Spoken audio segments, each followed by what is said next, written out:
Good morning, good afternoon, good evening, everyone, depending on where you are joining us from.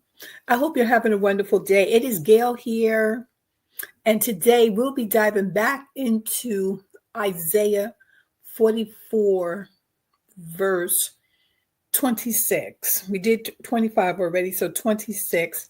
So, whether you're looking for inspiration, guidance, or simply a moment of reflection, I'm glad you can join me, and let's get started.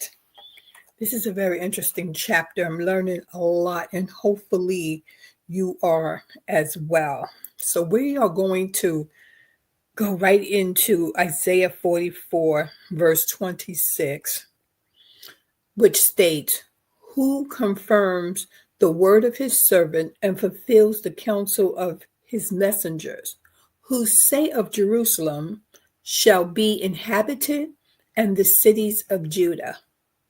They shall be built, and I will raise up their ruins." This verse is part of a broader section in which Isaiah communicates God's promises to Israel, emphasizing his faithfulness and sovereign power in contrast to idol worship. They're not to worship it then. We are not to worship it now. So, in detail, okay? So let's go into a little background here.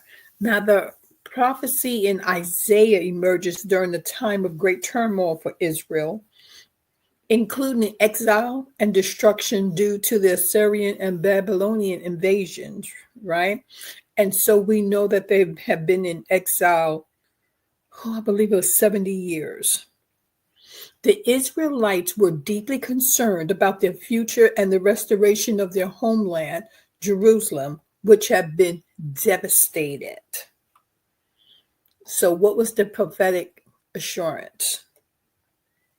So, this context indicates that God is assuring his people of the certainty of his promises regarding their homeland and their eventual restoration.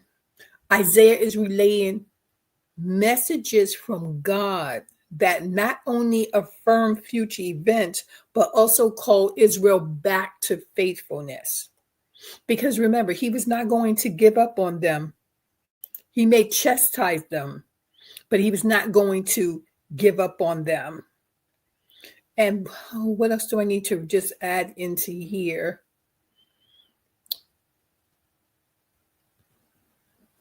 Let me see. So he confirms his word of his servant that was written from pen for the Jew. And I'm just going off of my notes, okay? I told you guys I have a lot of notes, did a lot of research. And I'm just looking over what I have. And it says that Jerusalem now shall be inhabited. Now, here's the reference to when he emptied them out of those 70 years of captivity. And Jerusalem was in shambles. Remember, it was destroyed. It was empty. It was lying waste. But the Lord said that thou shalt be inhabited. And he's going to bring Israel back. And to the city of Judah, you shall be built after they come back. And I will raise up the decayed pieces. I am God that say to the deep, be dry, and I will dry up the rivers. Look how powerful he is. He basically said, if I want to dry up the Euphrates River, I'll dry it up. I will dry it up. And if I'm not mistaken, it is Cyrus whom he had anointed and said that he is a shepherd.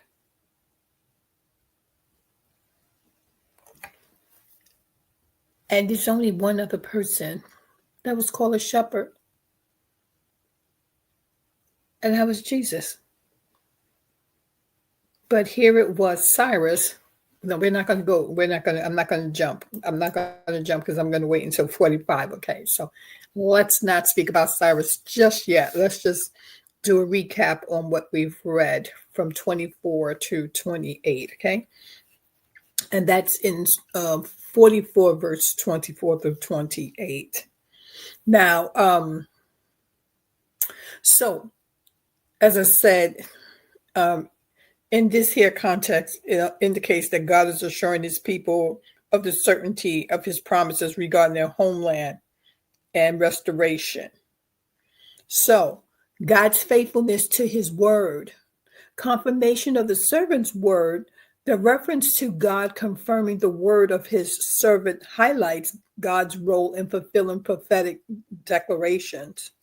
The servant here likely refers to Isaiah or a broader representation of God's prophets who speak on his behalf.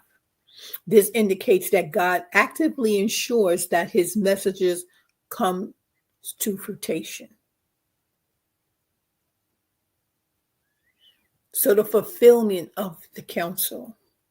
So God's promise to fulfill the counsel of his messengers emphasizes that his plans and purpose conveyed through chosen individuals are grounded in his sovereign will through his chosen individuals. This reminds the Israelites and the readers today that human declaration based on divine inspiration carry weight and authority because they are ultimately fulfilled. Wow. So, what are the specific promises? The restoration of Jerusalem. This verse specifically mentions Jerusalem and the cities of Judah, underscoring that God is committed to restoring his people to their homeland. The prophecy speaks directly to the hope that Jerusalem will be rebuilt and inhabited once again after the destruction. So, one thing we know for sure is that God sticks to his word. He sticks to his word. Now, let's talk about raising up the ruins. Now, raising up the ruins emphasizes not just a physical rebuilding, but a revival of the spiritual and communal life of the people. It points to a future where the desolation will be transformed into a place of life, order, and divine presence. Who do you know that can speak this power and foresee the future, know what's to come, how it will happen, when it will happen, and as I like to say, who are all the primetime players? Wow. Now, this verse showcased the sovereignty of God in history, indicating his power to direct events according to his purpose. That's another gem. It's according to his purpose. It reiterates that he is actively involved in the affairs of the nation and his chosen people, assuring them that his plans will not fail. His plans will not fail. Wow. So let's speak about the hope and the restoration.